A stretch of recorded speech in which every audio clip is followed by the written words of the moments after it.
આદર્શ વિદ્યાલયમાં ધોરણ 8ના 5 વિદ્યાર્થીઓને શિક્ષકે માર માર્યાની ઘટના સામે આવી। આ અંગે વાલીએ પોલીસ સ્ટેશનમાં શિક્ષક વિરુદ્ધ ફરિયાદ કરી છે। શાળાના વર્ગખંડમાં મસ્તી કરતા 5 વિદ્યાર્થીઓને શિક્ષક નીલ પટેલે લાકડાના દંડા વડે ઢોર માર માર્યો હતો।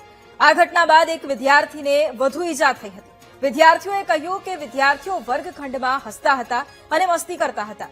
શિક્ષક નીલ પટેલે સીસીટીવી જોયા બાદ 5 વિદ્યાર્થીઓને દંડા વડે માર માર્યો હતો। બીજી તરફ આચાર્ય ગોવિંદ પટેલે કહ્યું કે અમે શિક્ષકોને શારીરિક શિક્ષા નહીં કરવાની સૂચના આપી છે। શિક્ષક સામે નિયમ મુજબ કાર્યવાહી કરીશું। આ ઘટનાને પગલે શિક્ષકને સસ્પેન્ડ કરવા વાલીએ માંગણી કરી છે। શુક્રવારે અમે ટેસ્ટના પીરિયડમાં ટેસ્ટ આપીને મસ્તી કરતા હતા અને હસતા હતા। આખો ક્લાસ હસતા હતા। એમાં અમારે 5નું નામ આલ્યું અને સાહેબે અમારે 5 નામ માર્યા। તે શું માર્યું તમને? લાકડી। તો બપોરે હું ઘરે આવ્યો એટલે એની મમ્મીએ મને કહ્યું સ્કૂલમાં રિયાંશને આજ માર્યા હતા, પણ મેં કંઈ એટલું બધું લીધું ના। પણ રાત્રે હું ઘરે જ્યારે આવ્યો પાછો સાઈડ ઉપરથી ત્યારે એની મમ્મીએ એને કીધું કે મને અહીંયા દવા લગાવી આપ। તો દવા લગાવતી વખતે એને જોયું તો એને સોટીથી જે મારેના હોર એવા ને એવા જ પડેલા હતા અને એને વેદના થતી હતી। તો પછી એને હું હોસ્પિટલ લઈ ગયો અને હોસ્પિટલ જ્યાં પછી મેં કાયદેસરની કાર્યવાહી મેં એની એફઆરઆઈ કરી। અમે પેપર ટેસ્ટ લખતા હતા, પછી અમે હસતા હતા।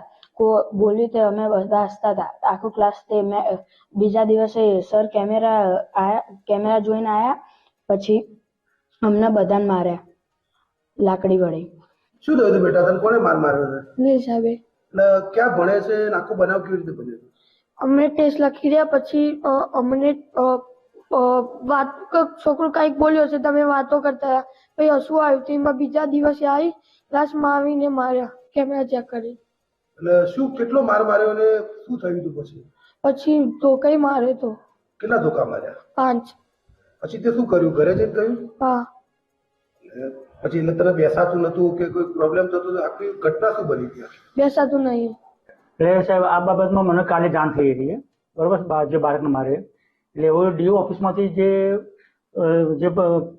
શું કરવું કર્મચારી પાછળ એના નીતિ નિયમો જાણી અને હું જે યોગ્ય કાર્યવાહી કરવા માટે હું મંડળને જાણ કરીશ। આપના દ્વારા કોઈ શિક્ષકો છે એમને કોઈ સૂચના આપવામાં આવેલી છે કે આ રીતે શારીરિક શિક્ષા ન કરે? હા, આગળની સૂચના મેં આપેલી છે કે બાળકને શારીરિક શિક્ષા નહીં કરવી એમ।